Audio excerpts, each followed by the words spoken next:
Good morning বন্ধুরা। ঘুম থেকে উঠলে পরেই তো ব্যাস সারাদিনের নামে শুরু হয়ে যায় কাজ কাজ আর কাজ।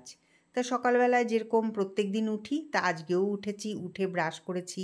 ব্রাশ ট্রাশ করে এই যে দেখতেই পাচ্ছ যে বিছানাটাকে তুলে ফেললাম। এবার সোজা চলে যাব হচ্ছে ফুল গাছে জল দিতে। সেজন্য এখানে জল ভরে নিচ্ছি।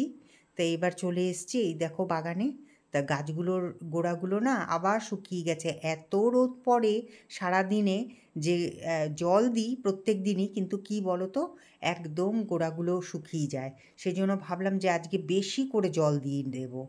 তা আমি এই যে দেখতে পাচ্ছ ১ বালতি জল, আমি কিন্তু ২ বালতি জল দিয়েছি।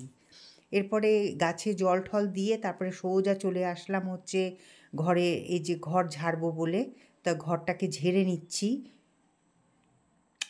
আর ঘর-টর ঝেড়ে ওইদিকে আমি সকালবেলা আজকে ওয়াশিং মেশিন চালিয়ে দিয়েছিলাম। তো এই যে ওয়াশিং মেশিনে সব কাচা হয়ে গেছে। তা আমি ভাবলাম যে না, আজকে সকাল সকাল সব কাজ একসাথে সেরে ফেলবো।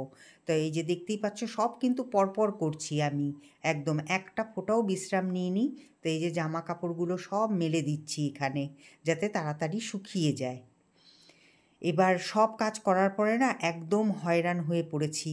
এবার ঘরে এলাম আর দেখো এত জল পিপাসা পেয়ে গেছে, কারণ পরপর সব কাজ করেছি তো, বিশ্রাম নিইনি। সেই জন্য না গলাটা না একদম শুকিয়ে কাঠ হয়ে গেছিলো।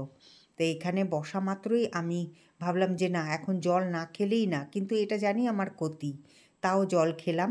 আর এই দেখো দুপুরবেলায় ডাল, তারপরে ধনেপাতার বড়া আর মাংস করেছিলাম। তো এই যে মাংসটা খুব দেখতেও ভালো হয়েছিল, খেতেও ভালো হয়েছিল। তা এখন আসি, আবার দেখা হবে একটা নতুন ব্লগের সাথে, তোমাদের সাথে। টাটা।